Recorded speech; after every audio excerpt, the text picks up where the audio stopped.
the day I saw my first pangolin, I knew I was sold. And then by the time I got to know their status as threatened with extinction, I knew that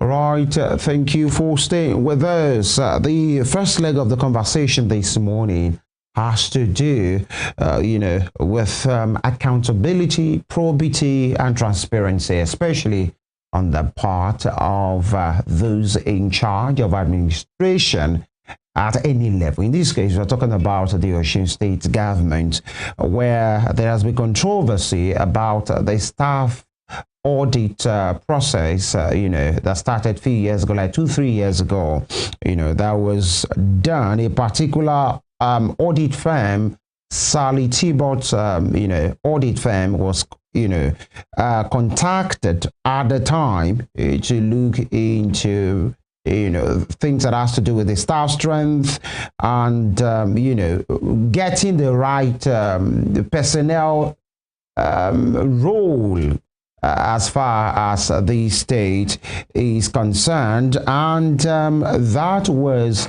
if we can joggle your memory a bit, it became at a point quite controversial at the time, quite rowdy. Following, you will see that in the clip that we will put up right now, because it became quite rowdy at the time. There was allegation of the staff, of the audit firm quite not cooperating. Some even described them as being rude in the way they referred to some of the staffers from different agencies and institutions of the government that were present for the audit firm at the time. And I think it took the intervention of the state government itself, and I think the House of Assembly waded into the matter, to speak to the labor and of course the audit firm at that time to make sure the thing goes rightly, everybody be accorded respect. I remember that conversation, we had it on this program. The auditing, I think, happened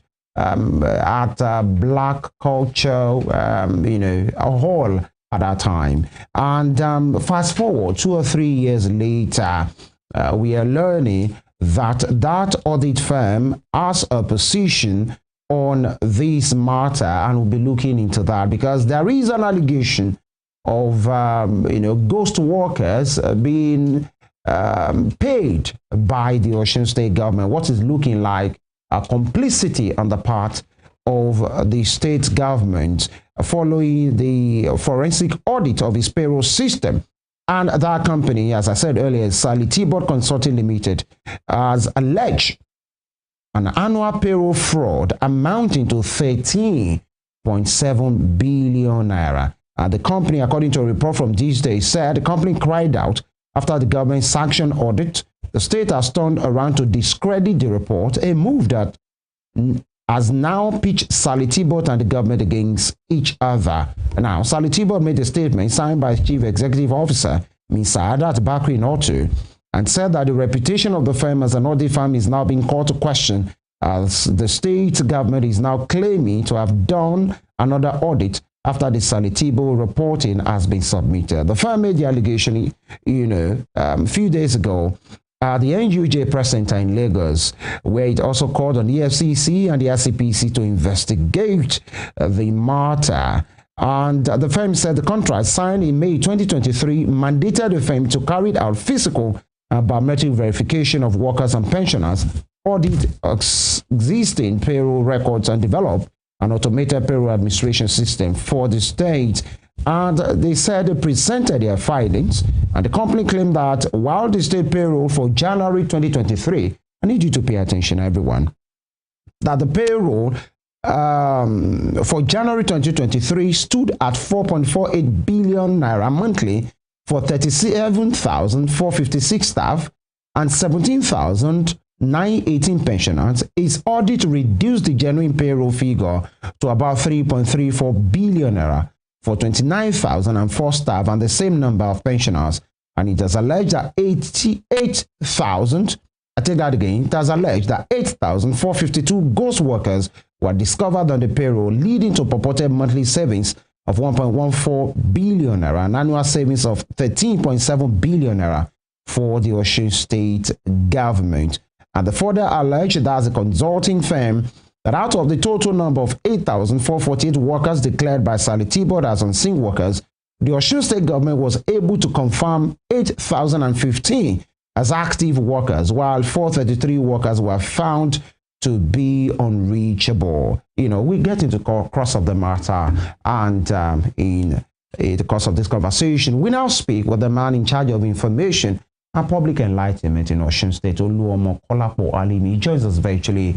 Honorable Commissioner, good morning. Thank you for joining us. Good morning. Thank you for having me. All right. Now, Salitibo, that was the consulting firm that was hired in June 2023, has come up of late and made allegation, and which looks like complicity on the part of the Osun State government, that when they were hired for a particular purpose by the government in which you are serving, they did the work, they made some discovery, and it seems, while according to them, that yes, you confirm almost close to that, talking about excess of 8,000 ghost workers were available at the time, but it seems nothing has changed. What actually happened? You know, why are we here? Has power changed hands? Is it about money? Why do you think Salitibo has come out at this time, you know, to make this expose? Well, thank you very much. We start from where you stopped. The reason behind coming out at this time could best be explained by Salitibo, but we may read politics into it. Thank you for giving us the background. You know, you gave the background of what happened. Our government during the transition period believed that part of the things to be done in order to know what we are going to meet is to check the payroll of the workers, whether, because we discovered at that time, look at it, 4.something billion naira every month for the states. And so we need to check so as to save money, whether those that are collecting the public fund are quite genuine workers. And so we were the one who engaged Salitibo to come. But right. The woman, when she came with his people, you could see that it was a serious problem for us. It got to a stage that he almost destroyed the good relationship between the government and the labor. The labor, they were threatening even to go on strike to do this because the way the woman was actually handling the exercise was not good. It was treating the workers like school children. You understand it? And even those that were elderly persons, the pensioners, they were not well being treated, you know. And so, but the state government waded into it, the governor. I will have to give kudos to Mr. Speaker. The House of Assembly also waded to it. We pleaded with the workers. We pleaded with the woman to temper justice with mercy, because we thought these are elderly people. And these are well relegated. These are the fulcrum of the governance in this state. We can't just be treating them anyhow. And so eventually the exercise was concluded. And he came out with about 8,000 workers as ghost workers. That was astonishing. How on earth that we have this huge number of ghost workers? So we were even thinking, rejoicing internally that at least we have saved a lot of money. But how on earth the past government will be paying a lot of people as who are ghost workers and paying them every month? But when along the line, most of the people that were discovered to be ghost workers, they were coming around. We now discovered that what happened was that the woman had timetable for the exercise, and that immediately anybody fails to go within that period, if it says that so military should come by 9, and due to one reason or the other, certain category of workers could not meet that time, the job will be shot against them. And so we discovered that the job was actually not thorough, not because of the fact that the company lacked the capacity, but because of the fact that the payment to be paid to Sality votes was actually based on percentage of the amount saved for the government. Let me repeat it. Okay. The payment, we agree on 15% of the amount saved. 15% of the amount saved. And so we discovered that the woman was actually working to get a greater number of workers to be described as ghost workers, so that the amount to be saved will be huge, and the percentage, the amount of money that she will get will be huge. So when you look at it and at the end of the day, 8,000 workers with a savings of about 1.3 billion naira every month, and it's calculated to that is 1.3 billion naira times 12. And so our own percentage of the money will be about close to 2 billion naira, about 2 billion naira for her to be paid. And so when we look at this, okay, when there are complaint upon complaint, thank God you said it was treated in your station. We now said, okay, let's give some other people to look at. And those people with complaint, their new complaint should come. When those people with their new complaint now came, we discovered that anybody that's sick, those people on sick bed, those that traveled, so many people that have been disadvantaged, it was no longer the screening. If we had implemented that report, it would have been we will have sacked so many workers, and they will protest. Apart from the fact that our government is a workers-friendly government, how can we take time to sack our own workers when we are in need of more? You understand it? It's not because the aim of that program exercise is not to reduce the number of workforce. It's to ensure that those that will be collecting the salary should be the new workers. But I think our own notion is quite different. And so people came up, there was revalidation. At the end of the day, for civil servants, it used to be 400 plus. Then for retiree, about 800 plus. Everything about 1,000 plus that was discovered.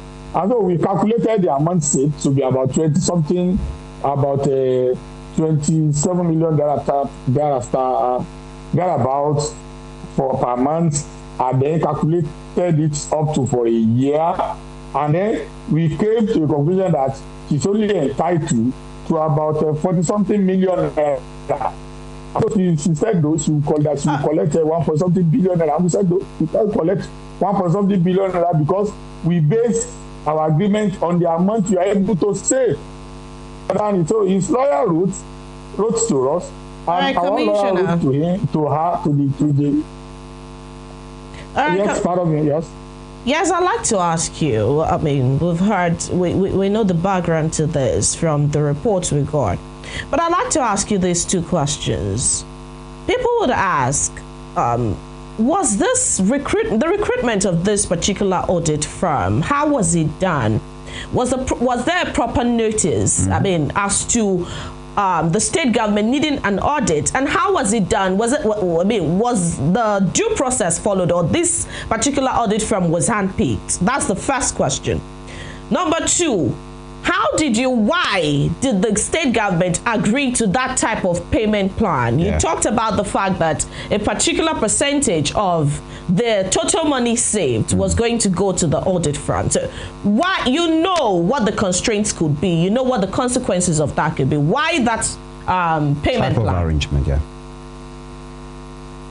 Well, on the issue of recruitment, you know, when you want to, this kind of thing is not is so peculiar, so strange. We put up a notice that we wanted to do this, and it was a governor who happened to be a friend to our governor. that introduced the person that she knows a company that could do this thing, that at least it will help our system. And so they said she had prerequisite to do the job, and that she has done it in some state before. And so that was, and in that kind of situation, you want somebody with experience to come and do this thing. So it was not properly bidded for. There was no bidding for that job. Let me tell you one thing. There are types of bidding, restricted bidding. When let me tell you, if I'm looking for a broadcaster now, and somebody like Femi Adefila said he has somebody in Lef FM who has done the job, they've given me the recommendations, I will believe in sense of judgment. Why not? You understand it? But we are talking about, Honorable Commissioner, we are talking about public service here. There is a law that guards things that has to do with, contract like this. That is what I'm telling you. That open bidding. Restricted. Wait, don't let us divert the attention. I'm telling you there are two types of bidding. There's open bidding, there's restricted bidding. Okay. When you want to go for open bidding, you still spend money if you don't know. If you want to go for open bidding like this, you go for publication, you spend you might spend 2-3 billion naira. Instead of wasting public fund. If you have somebody with a pedigree and you know that he could do the job perfectly well, if you don't have any secret and it's recommended to you, and you take his profile, you go for it.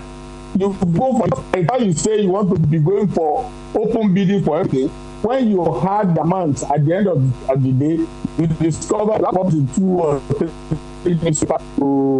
You publish this thing, and then the newspaper will collect money. You design the graphics and everything. So governance has 2 types of bidding. When you want to do public procurement, you have open bidding, you have restricted bidding. That's why they said you can go for restricted bidding. So that is what happened in this case. No quarrel, nothing whatsoever. And it was true that the woman has worked somewhere else. And it's not only one place, 2 or 3 places. We saw this one. We didn't have any option to any doubts as far as integrity. And up to this moment, we nothing about our integrity. It's only because it should be for us. We based it on percentage. And why did we choose percentage? The woman actually wanted to collect a lump sum. If the woman actually wanted to collect a lump sum, what does it mean? If the woman actually says she will get 1 billion and we have agreed with 1 billion, it means if at the end of the day, the woman could not detect any ghost workers, we are still going to pay her 1 billion. Then who at two slots at the expense of the state, so that's okay. If truly you believe in what you are going to do and we are going to save money, let us base your percentage on the number of workers you are able to save. So what is the meaning of that one? Out of any amount you save, you take 15%, the government will gain 75%. You understand me? That is a fair deal for the government. And that was the reason why we thought perhaps when we discovered that not our genuine workers, we can't classify them as ghost workers. Then what happened? We redid it, and eventually we told that the amount of money she's entitled to, which is about 40-something million instead of 1.something billion.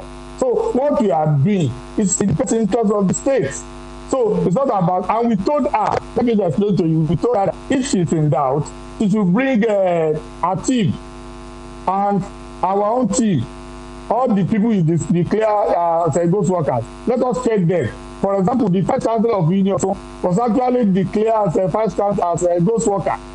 The Vice Chancellor of Union also, even our head of service, was declared as ghost workers.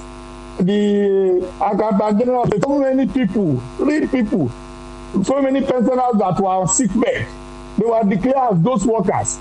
How on earth that because somebody was sick and could not attend the screening in a particular day, and then because automatically ghost workers, if those people had come to your station, will you not give them the audience? And what would be our own explanation to say because somebody could not attend the screening and they have become ghost workers? That is not part and parcel of our own agenda. Our agenda was to ensure that those that will be paid are genuine. Our agenda is not to use that program to describe our workers or to classify our workers as those workers. Right. So, and we've told her that we welcome the FCC to come and check. So, what is our own? You are entitled to 40-something million to claim 1 billion. So why do we pay public? All right, Honorable Commissioner. We don't deserve. And according to our agreement, you are going to be paid based on the amount you are able to save for us. All right. We are due for a break, but before we do that, would you agree, and I hope you let me learn that, you talked about, two types of bidding, the other one, the open bidding, and this one that you have gone for now, that you said restricted bidding. Yeah, that restricted bidding. Yeah, I understand. Restricted bidding, that a governor recommended her actually, and even after recommendation, there is, in as much you are talking about people's careers, people's lives, people's profession here, one would say is a different thing for somebody to make a recommendation, because I'm talking about public service. It's not just a private thing that maybe I need some artisans in my house and somebody is recommending them. If somebody recommends them, it is in my place to say, can you send me pictures of the work you've done? Can I verify? So one would say, maybe, that's why I say, just allow me learn. The Osun State didn't do is due diligence on this matter, because from the word go, just like I said in my introduction, it was very rancorous, very troubling. Many persons, in fact, at the time, a part of the labor threatened to pull out because of the way the thing was being done. So, Honorable Commissioner, before we go into other matters, will you agree that it was a bad call, actually, some of these things? Because when you talk about the arrangement that you had with her, a percentage, everybody wants money. Everybody wants more money. Mm-hmm. So, without impugning on the integrity of the work they do at Salitibo, one would say everybody will work towards getting more money. Mm-hmm. And maybe that is why, allegedly now, assuming without conceding, that's why they came up with something as high as 8,000, in which the state government are saying they are not agreeing. Will you agree, for benefit of hindsight and for lessons learned, that the recruitment of Salitibo by the Osun State government, based on recommendation, was a bad call? Not at all. When you look at our profile, you marvel. When you look at our profile, when you want to do the restricted bidding, you check whether the company has the capacity, the equipment, the personnel, and you check where such a company has actually worked before. When you look at our profile, you marvel. And people with great respect to that company, people don't know how to package. But what matters most is the work you do. Even if you do open bidding, whatever type of bidding you do, does not guarantee that your work should be automatic. You understand it? And I told you the reason why more often than not people will talk about open bidding. The reason why at times when you get people that can do the job, you go for restricted bidding, is that people in open bidding, you spend money. That's it. More often than not, and the money will be huge. So, and when you are just entering, your own purpose will not be to continue to spend extravagantly. You understand it? It is only when you know that this knowledge is common, very, very common, that many people can do it, you go for open bidding. At times, there are some peculiar instances that you know that this is not common. When you even go for open bidding, you will still come back. It's like what you have done after spending money, you still come back to do the restricted bidding, because that's what people do. You might go for open bidding, that's why the fact that you've known the person that will do the job, and then you only fulfill all righteousness. So in our home, if we know that maybe your job is qualified to do one thing, and your profile speak volume for you, and instead of us, okay, after being open bidding, still come back to open Ojo, why not do the secret bidding, save the state the little resources of doing the participant and so on and so forth, and check your profile. If your work is not do, we reject it. And so this time around, just like your rightly said, she might have our own plan based, because it is based, the payment is based on percentage. And the moment she concluded the job, and the usual practice of the government, whenever you submit any report to the government will still have in-house to look into it. We consider the body when the complaint, but it was based on complaint, and the number of ghost workers. Look at it, 8,000 ghost workers. It will be a different ballgame. Why it will be about 2,000 or thereabout? Say okay, it's reasonable. How many workers do we have in us? Honorable Commissioner, you contacted the company to hold on, sir. You contacted the company to do a work for you. That means you trusted them. They did the work. They submitted a recommendation, and now you are negating the work that they have done for you, and you are saying it wasn't the bad fault. Let me tell you, it's not about negation. Whenever you having given a contract to a company, it will be based on a pedigree and on a profile. When you are complaining, will you close your eyes to the complaint? You people, we are talking about real people coming. You understand it? We are talking about people. Okay, by the time she started the job, we have known that this is the way she will be handling the job and give her the job. No, I mean, we manage after she submitted the report. There were complaints. If you happen to be a civil servant and your name is removed from the payroll, will you keep quiet? If you happen to be a pensioner and your name is removed from payroll and you are alive, will you keep quiet? All right. Understand it? So don't let us divert the attention. The real issue now is that the government has told her that we welcome the FCC and SCPC, and we have told her even before to bring her team and those teams that work to harmonize. She didn't want to do that one. Honorable Commissioner, Honorable Commissioner, we are due for a break now. We're due for a break now. We're due for a break now that is going to launch us to the second leg of the conversation, where we'll have our other guests join the conversation. But when we return, we'll be talking about that political undertone that you talked about earlier on the show that has now influenced the report. We'll be talking about that when we return. Stay with us.